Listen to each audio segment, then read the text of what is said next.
서울 성북동 고급 주택가에 위치한 남양유업 홍원식 회장의 자택. 지난 6월 19일 이곳에서 홍 회장의 부인인 이운경 남양유업 고문이 만찬을 주최했습니다. 이 고문은 지난 5월 부산에서 열린 미술 전시회의 조직위원장을 맡았는데 당시 행사 관계자들을 집으로 초대한 겁니다. 당시 참석자 명단에 기록된 인원은 미술관 대표와 기업 임원, 디자이너 등 모두 17명. 이들은 오후 6시부터 밤 11시까지 5시간 반 동안 만찬을 즐겼습니다. 당시 서울은 사회적 거리두기 2단계로 5명 이상이 한자리에서 모임을 갖는 것이 금지돼 있었습니다. 그런데 참석자 중 박형준 부산시장까지 포함된 사실이 알려지며 논란은 더 커졌습니다. 어떤 이유로 좀 가셨나 여쭤보려고. 지금 그에 대해서 내가 조금 얘기를 할 준비를 하고 얘기를 할게요. 그러면 5인 이상 사적 모임 금지였던 건 아셨잖아요. 그 사안에 대해서 다시 말씀을 드릴게요. 박 시장은 방역수칙 위반을 인정하면서도 음식엔 손을 대지 않았다고 해명했습니다. 사실일까? 목격자에 따르면 이날 만찬엔 수삼을 넣은 좁쌀죽을 시작으로 킹크랩 굴림만두와 전복쌈, 소고기 화로구이 요리인 설야 멱적 등으로 이어지는 9가지 코스 요리가 제공됐습니다. 그리고 박 시장은 이날 부인과 함께 5시간 내내 자리를 지켰다고 합니다. 17명분 다 나눠가지고 다 들어가거든요. 식사가 계속 연달아 들어갔는데 남은 음식이 없었어요.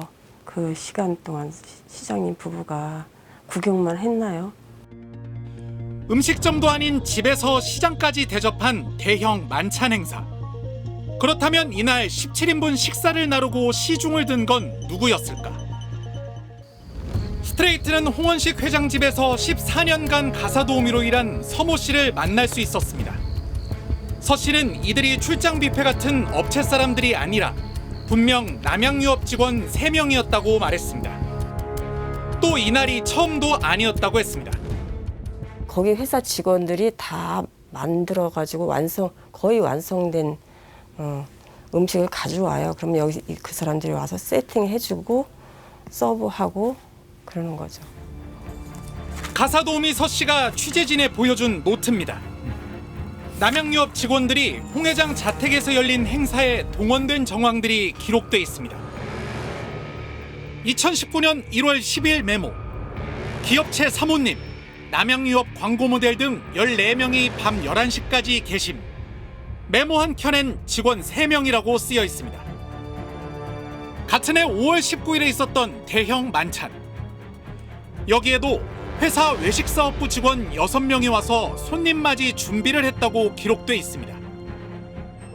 그해 4월엔 회사 외식사업부에서 성묘 음식을 준비했다고 적어놨습니다. 심지어 자회사와 협력업체 직원들이 이운경 고문의 취미인 꽃꽂이와 텃밭 가꾸기에 동원된 기록도 여러 군데 남아 있습니다. 남양유업에 거기가 왕국이라 생각하나 봐요. 그 사람들은. 니네들은 시키면 시키는 대로 해. 니네들 도구야. 말 안 들어? 서 씨는 또 홍 회장네 사람들이 수행기사들을 몸종처럼 부린다고 폭로했습니다.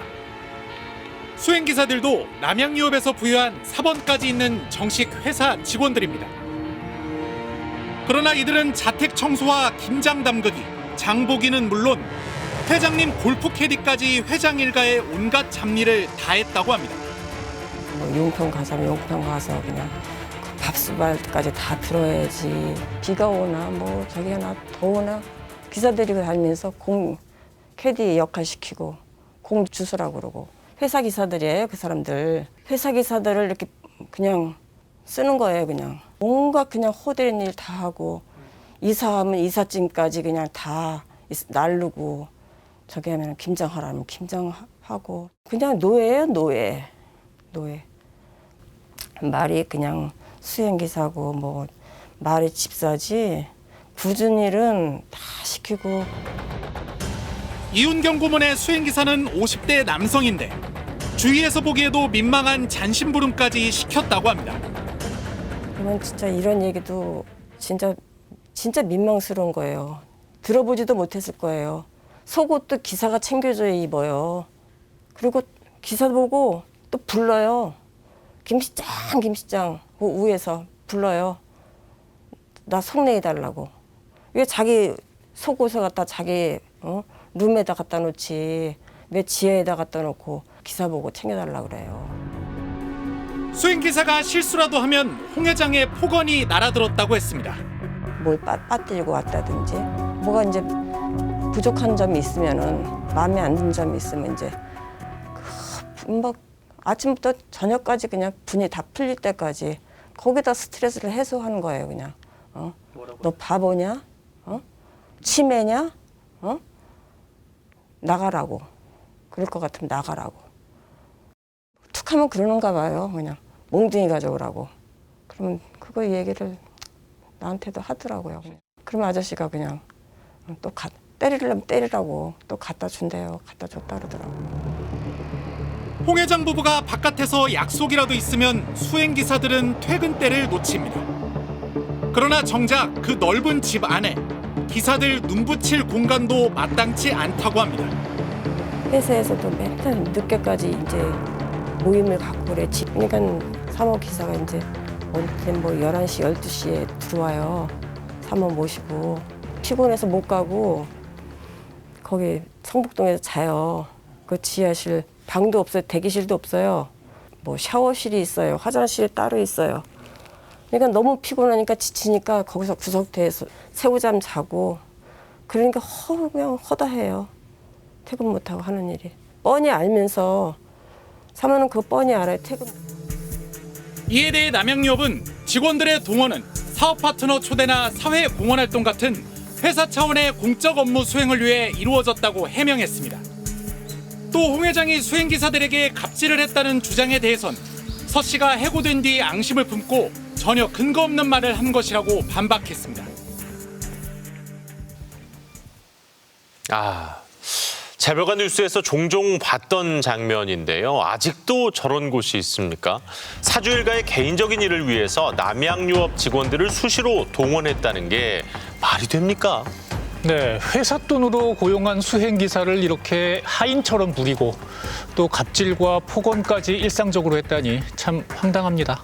네, 다들 아시듯이 남양유업 사주 일가가 논란이 된 건 이번이 처음이 아닙니다. 그렇죠. 올해 초엔 홍 회장의 아들이 회사 돈을 제 돈 쓰듯 해서 세간의 입길에 오르기도 했는데요. 그동안 남양 일가에서 어떤 사건들이 벌어졌는지 함께 보시겠습니다.